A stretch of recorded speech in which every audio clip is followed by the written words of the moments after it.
ராஜராஜ சோழன்னு சொன்னால் தஞ்சாவூர் பெரிய கோவில் நினைவுக்கு வரும். ராஜேந்திர சோழன் பேரை கேட்டால் கங்கை கொண்ட சோழபுரம் நினைவுக்கு வரும்ல. ஆனால் திருவாரூர் தியாகேசர் கோவில் செங்கல் கட்டுமானத்தை கற்றளியாக மாற்றினதும் ராஜேந்திர சோழன் தான்னு நம்மள எத்தனை பேருக்கு தெரியும்?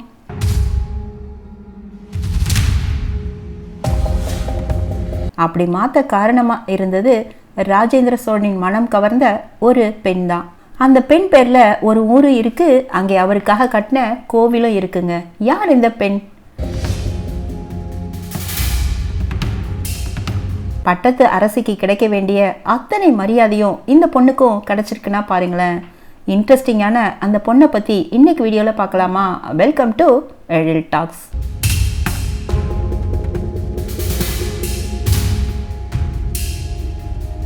சோழர்களின் பொற்காலம்னு அழைக்கப்பட்டது ராஜராஜ சோழன் ஆட்சி காலம்தான்.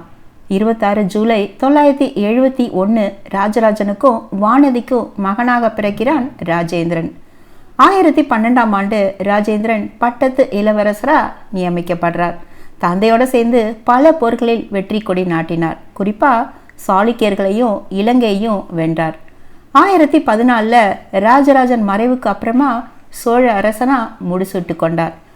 1019 வடக்கே கங்கை வரைக்கும் போய் வெற்றி கொடி நாட்டி அதை கொண்டாடுறதுக்காக தஞ்சை பெரிய கோயில் மாதிரியே ஒரு பெரிய கோயிலை கங்கை கொண்ட சோழபுரத்தில் கட்டினார்.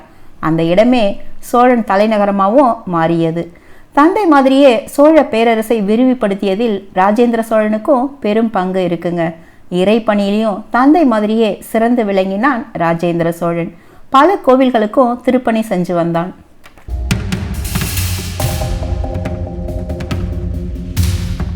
ஆனால் ராஜேந்திர சோழன் ஒரு பெண்ணின் மேல் ஏற்பட்ட அன்பாலையும் நட்பாலையும் திருவாரூர் தியாகராஜர் கோவிலை செங்கல் கோவிலேருந்து கற்றளியா மாற்றினார் என்பது ஆச்சரியமா இருக்குல்ல. யார் அந்த பெண்? அவருக்கும் ராஜேந்திர சோழனுக்கும் என்ன நட்பு? வாங்க கல்வெட்டுகளின் ஆதாரத்தோட பார்க்கலாம்.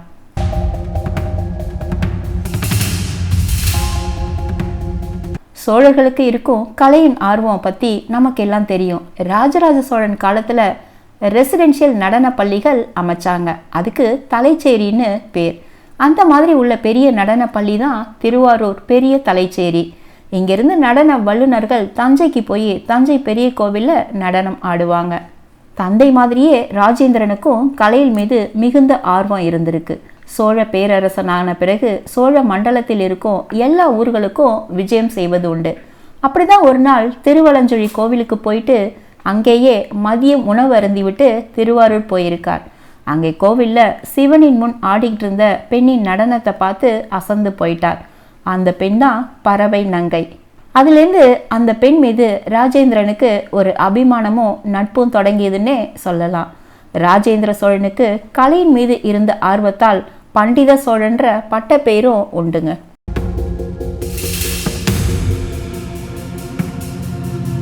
தன் மேல கொண்ட அன்பால் கேட்கிற எல்லாத்தையும் கொடுக்க மன்னன் தயாரா இருக்கும் போதும் பறவை நங்கை தனக்குன்னு எதுவுமே கேட்கல பாருங்களேன்.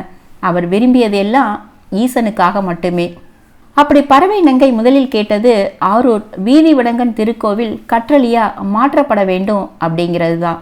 பறவையின் விருப்பப்படி 1028 ஆரம்பித்து 1030 கற்றளியா கட்டி முடித்தான்.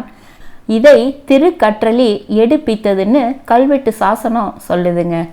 அது மட்டும் இல்லாமல் பறவையின் வேண்டுகோளுக்கு இணங்க கருவறை விமானம், நுழைவாயிலுக்கு தங்க தகடுகள், மண்டபத்தின் தூண்களுக்கு செப்பு தகடுகளும் பொருத்தப்பட்டது. இதுக்காக 20,643 கழஞ்சு பொண்ணும் 42,000 பழம் செப்பும் பயன்படுத்தியிருக்காங்க. தனிப்பட்ட முறையில் பறவை கோவிலுக்கு 28 பிரம்மாண்டமான குத்து விளக்குகள், 2 பாவை விளக்குகள், பொன் ஆபரணங்கள், முத்து, சிவப்பு கற்கள், அப்புறம் வைரம்னு பலவற்றை கொடுத்துருக்காங்க. பறவை நங்கைக்கு அணுக்கின்னு பட்ட பேரும் இருக்குங்க. அணுக்கின்னா பெண் நண்பர்னு பொருள். அரசனின் பெண் நண்பர் அப்படிங்கிறனால மரியாதையா அணுக்கியார்னு அழைக்கப்பட்டார்.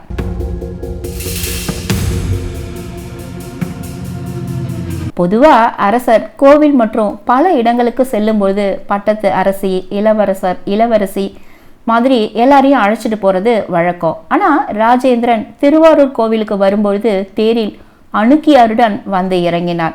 இது அவருக்கு கொடுக்கப்பட்ட மரியாதையை காண்பிக்குது. இதுவும் கல்வெட்டில் பொறிக்கப்பட்டுள்ளது. ஒரு விளக்கை தேர் வந்த இடத்துல வச்சிருக்காங்க. 2 குத்து விளக்கு கருவறையின் முன்னாடி இருக்குங்க. ஒரு குத்து விளக்கு அரசரும் அணுக்கியாரும் ஈசனை வணங்கிய இடத்துல வச்சிருக்காங்க. 1044 ராஜேந்திர சோழன் மரணம் எய்தினார். திருவண்ணாமலை மாவட்டத்தில் உள்ள பிரம்மதேசன்ற ஊரில் அவரோட சமாதியும் இருக்கு. அவரோட அவரது மனைவி வீரமாதேவியும் சதியில் இறங்கியதா சொல்லப்படுது.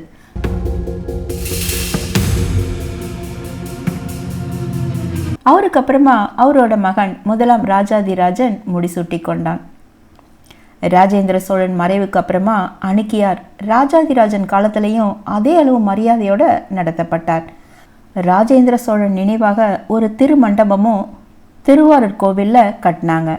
பறவை நங்கை இறந்தப்புறம் ராஜேந்திர சோழனும் பறவை நங்கையும் சேர்ந்து இருக்கிற ஒரு கற்சிலை வடிவமைக்கப்பட்டு அது ராஜாதிராஜனால கோவிலில் நிறுவப்பட்டு வழிபட்டது. அதுக்கு வேண்டிய நிலங்களையும் மன்னன் அளித்துள்ளான்.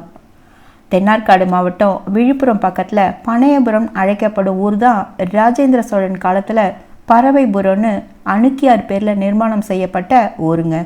இங்கே பறவை ஈஸ்வரன் ஒரு கோவிலும் கட்டியிருக்காங்க. இந்த கோவிலுக்கு பின்னால் வந்த ராஜாதிராஜன் மற்றும் 2ஆம் ராஜேந்திரனும் நிலங்கள் அளித்துள்ளான்.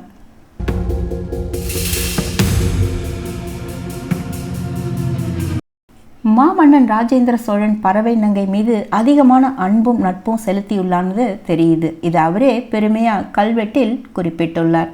அந்த அன்பையும் நட்பையும் தவறாக பயன்படுத்தாமல் மன்னனை முழுமையாக இறைப்பணிக்கு ஈடுபடுத்தியது பறவை நங்கையின் தனித்துவத்தை காட்டுதில்லை. இது மட்டும் இல்லாமல் பறவை நங்கையின் அர்ப்பணிப்பும் அவர் கோவிலுக்கு அளித்த நன்கொடைகளும் அவரை சோழ பேரரசி லோகமாதேவியை ஞாபகப்படுத்துதுங்க. ராஜேந்திர சோழனோட வாழ்க்கையில் 2 பெண்கள் ரொம்ப முக்கியமான இடத்த பிடிச்சிருக்காங்க. முதலாவது அவரோட சிற்றன்னையான பஞ்சவன் மாதேவி. அவருக்காக பட்டீஸ்வரத்தில் பள்ளிப்படை கோவிலும் கட்டியிருக்கார் ராஜேந்திர சோழன். 2வது இடத்தை பிடிச்சவர் பறவை நாச்சியார். அவருக்காக ஒரு ஊரும் ஏற்படுத்தி அங்கே ஒரு கோவிலும் கட்டியிருக்கார். சோழ மன்னர்களின் சாதனைகளுக்கு பின்னாடி எவ்வளோ திறமையான பெண்கள் இருந்திருக்காங்கன்னு பாருங்களேன். உங்களுக்கு இந்த வீடியோ பிடிச்சிருந்தா லைக் பட்டனை தட்டி விடுங்க. மீண்டும் ஒரு இன்ட்ரெஸ்டிங் வீடியோவில் சந்திக்கும் வரை நன்றி.